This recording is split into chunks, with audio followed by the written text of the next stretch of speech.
Across the vast and silent expanse of existence, countless worlds spin in an endless cosmic dance. Our journey begins not with one, but with an entire multiverse of realities, each connected by unseen threads of energy and fate. For millennia, these realms have been locked in a struggle that predates recorded history, a conflict born from a single catastrophic act of betrayal. To understand this eternal war, we must travel back to the very beginning, to a time when there was only one creator and one world. This primordial being, known to ancient texts as Davoth, formed the very first realm, a place called Jekad. He dreamed of giving his creations the gift of eternal life, a universe without death. To achieve this monumental goal, Davoth engineered a new race of beings with machine-like minds and unparalleled intellect, the Makers. They were tasked with solving the riddle of mortality. The Makers succeeded, but their newfound power came with a terrible realization. They saw Davoth, their own creator, as a potential threat, a being too powerful to be allowed unchecked control over the secret to everlasting life. Fear and ambition drove them to conspire against him. In a stunning act of treachery, they sealed Davoth away, imprisoning him and his entire world of Jekad outside the known dimensions of existence. This was the first great wound upon reality. Having disposed of their creator, the Makers needed to secure their new position as the supreme beings of the multiverse. They began a systematic campaign to erase Davoth from history itself. They fabricated a new creation myth, one centered around a benevolent entity they called the Father, who they claimed was the true first being. Their own homeworld, Urdak, was presented as the pinnacle of creation, a celestial paradise that would become known in many cultures as heaven. In this rewritten history, Davoth was demoted to a mere subordinate, a rebellious steward who was justly punished for his ambition. This lie formed the foundation of their new cosmic order, but you cannot simply erase a god. Trapped within his dimensional prison, Davoth's sorrow and sense of betrayal slowly festered into an all-consuming rage. His bottomless hatred twisted and corrupted his very essence, and his world of Jekad transformed with him. The once pristine realm warped into a nightmarish landscape of fire, suffering, and eternal torment, a dimension that would forever be known as Hell. Davoth, now the Dark Lord, became the antithesis of all the Makers stood for.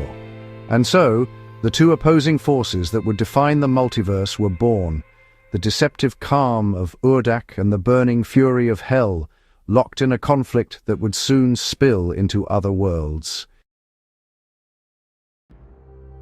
As the Makers solidified their celestial dominion, other worlds were taking their first steps. On the warrior world of Argent de Nur, a fierce race known as the Argenta, or Sentinels, had risen to prominence. These formidable warriors had established a powerful civilization by taming the wild beasts of their planet and worshipping elemental gods known as the Wraiths. It was here that the Makers saw an opportunity. They descended from Urdak, not as conquerors, but as enlightened guides, offering advanced technology, cosmic knowledge, and the promise of eternal order. The Sentinels, in awe of these angelic beings, welcomed them with open arms, abandoning their old gods to embrace the Makers' doctrines. This alliance seemed to usher in a golden age for the Sentinels. However, the growing influence of Hell cast a long shadow. The demonic legions, driven by the Dark Lord's hatred, began to push at the boundaries of their dimension, seeking to invade and consume other realms. Their first major incursions targeted a technologically advanced but unprepared civilization, humanity. On the moons of Mars, the Union Aerospace Corporation, or UAC, had been experimenting with interdimensional travel, unknowingly punching a hole straight into Hell's domain. The resulting invasion was swift and brutal, turning military bases into charnel houses filled with possessed soldiers and grotesque demons. All seemed lost for the small band of Marines stationed there, but amidst the chaos, one individual refused to fall. A lone Marine, demoted to Mars for insubordination, found himself the last man standing after his entire squad was annihilated. Driven by a grim determination, he fought his way through the overrun facilities on Phobos and Deimos, and then journeyed into Hell itself to stop the invasion at its source. After defeating the demonic masterminds, he returned to Earth only to find it already under a full-scale assault. This man, known only as Doom Guy, would become a singular force of nature against the demonic tide. He was not a king or a god, but a mortal man fueled by sheer willpower and rage. After countless battles and a final self-imposed exile in Hell, this marine's legend began to grow. He wandered the fiery wastes for an eternity, his crusade never ending. Eventually he was discovered by the Night Sentinels of Argent d'Nur, who were astonished by his ferocity. They took him in, and he was inducted into their warrior ranks. But he was different.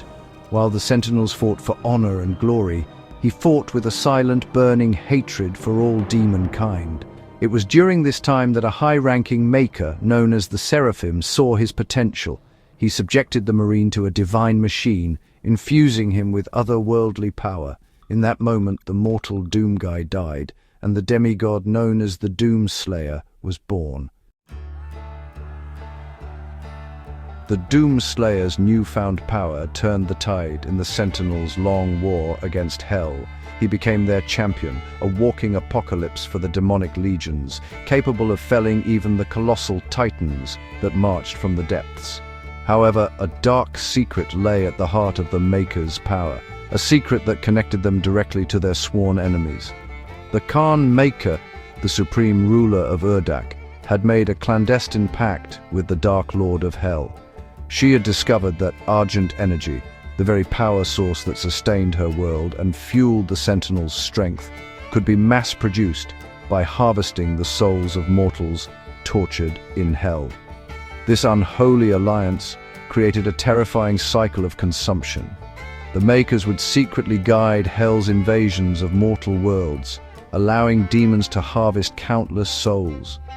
These souls were then processed in massive factories built within Hell, like the horrific soul spire of Necrovol, where their agony was refined into Argent energy.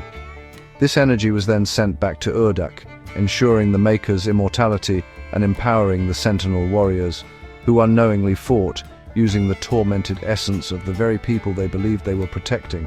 It was a perfect, self-sustaining system of galactic-scale predation, hidden behind a veneer of divine righteousness and celestial order. The truth was inevitably discovered by the Doom Slayer and a faction of loyal Night Sentinels. The realization that their gods were liars and their sacred power was born from unimaginable suffering shattered the Sentinel order. A bitter civil war erupted on Argent d'Nur. On one side were the loyalists who refused to betray the Makers. On the other were the insurrectionists, led by the Doom Slayer, who sought to destroy the corrupt system entirely. The conflict was brutal, pitting brother against brother in a war for the soul of their civilization. The Makers, seeing their perfect system threatened, could not allow the rebellion to succeed. With the help of their corrupted Hell priests, the Makers laid a trap.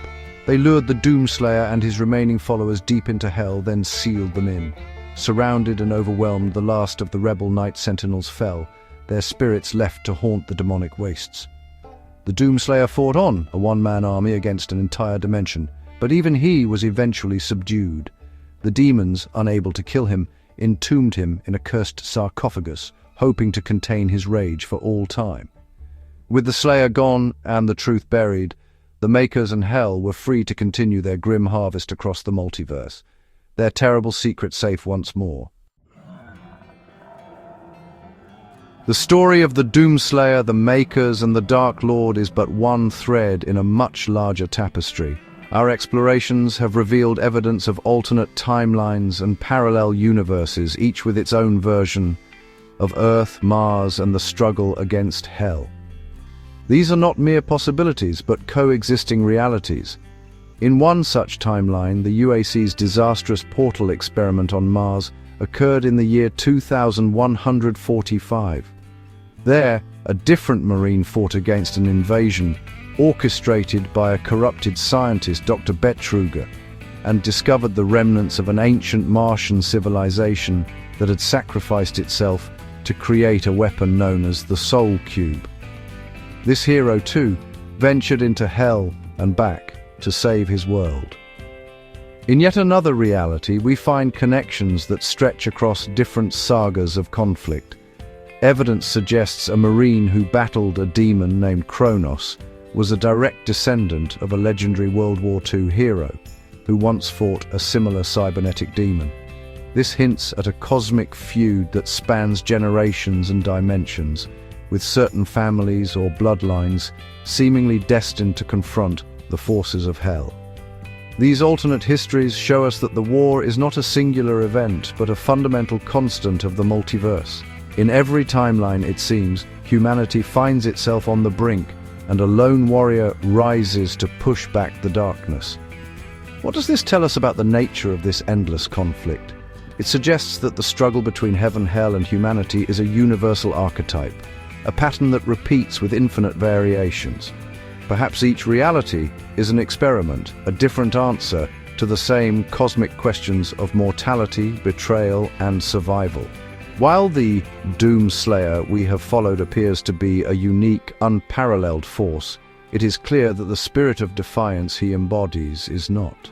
Across countless worlds, others have walked a similar path, facing down the same ancient evils, with nothing but their courage and a weapon in their hands.